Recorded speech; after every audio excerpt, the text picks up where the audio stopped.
Dear Kuya Poy, ako po si Karen, 29 years old, may asawa at may isang anak. Didiretsuhin ko na po.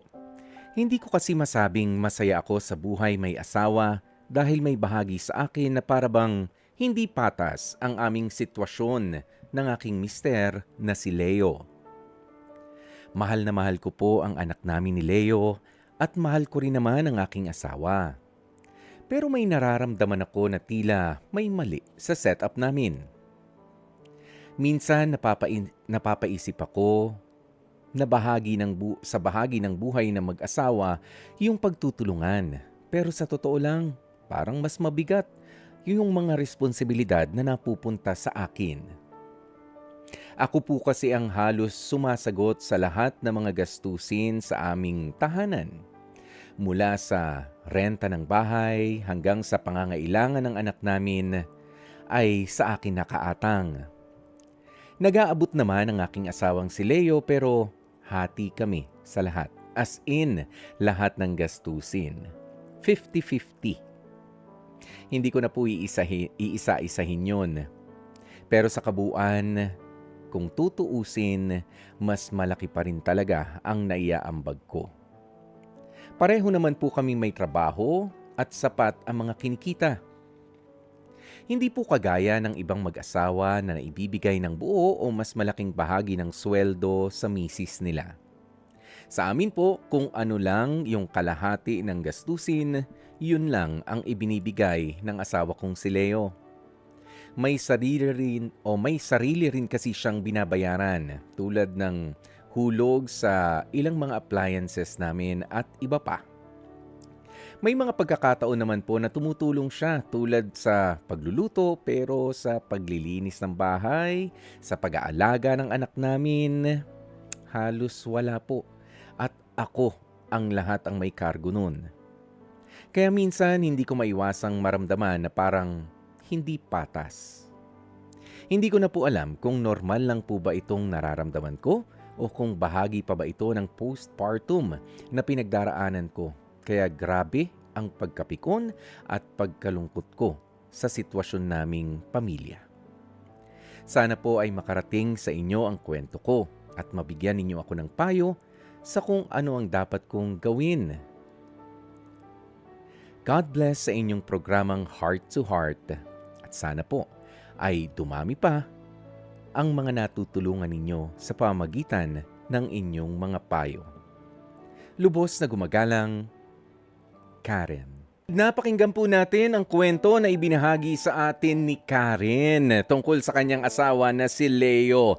Alam nyo, sa buhay mag-asawa, hindi nauubra, Karen, yung pagiging matuos natin sa mga gastusin, sa ating mga gawaing bahay. Mag-iiba na talaga kasi alam mo kapag tinuos natin, di ba, kinarkula mo ng husto, nakakapagod yan, dumadagdag yan doon sa stress. May binanggit ka rito na baka bahagi yan nung postpartum o yung pag-a-adjust ng katawan ng babae at ng mga moods ng babae pagkatapos ng kapanganakan. Pero meron lamang yung period of time, O hindi mo naman binanggit dito kung ilang buwan na yung anak mo. Maybe, 'di ba? Just maybe valid naman ang iyong napapansin dahil sa ikaw ay physically pagod din, 'di ba? Doon sa mga gastusin, medyo bugbog ka rin, 'di ba? Talagang medyo stressful 'yan. Ang pinakamaganda rito ay sabihin mo sa asawa mong si Leo to step up. Ayan, na kailangan niya na mas maging involved pa sa mga responsibilidad sa inyong mga gawain sa bahay, sa inyong mga gastusin, 'di ba? Mas tulungan ka pa. Kung kinakailangan na medyo mas lakihan mo pa ang pag-share dito para nakakaiwas sa stress. Sometimes it's just a matter of communicating sa iyong partner kasi sa pag-uumpisa ninyo sa buhay mag-asawa, meron pa rin yung parang nahihiya na nahihiya kayo sa isa't isa, na sasabihin ko ba na ganito kasi nung magjowa kami hindi naman kayang-kaya namin. But no, 'di ba? You have to be honest sa kung ano yung nararamdaman mo, ano yung feeling mong kulang, ano yung kailangan na dagdagan sa mga effort at doon sa budget, sa finances ninyo dito sa asawa mo dahil parehas pa lang kayo na natututo. Kaya Karen, wag mong kimkimin yung ganyang klase ng pakiramdam. Kausapin mo ng masinsinan si Leo. May mga adjustments kayong parehong dapat na gawin sa mga gawaing bahay at ganun din sa inyong mga gastusin. Oo, wag niyo munang masyadong tuusin. Oo, yung kalkulahin yung mga hatian sa mga gawain. O basta meron kang sapat na pahinga, siya rin naman may sapat na pahinga. O parehas kayo. One team yan. Kailangan teamwork kapag kayo ay mag-asawa na. Wag pangalagaan ng samaan ng loob.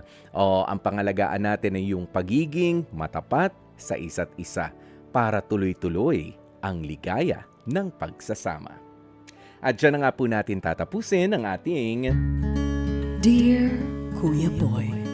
Mga kapatid, dito tayo sa totoo. Dito na tayo sa True FM.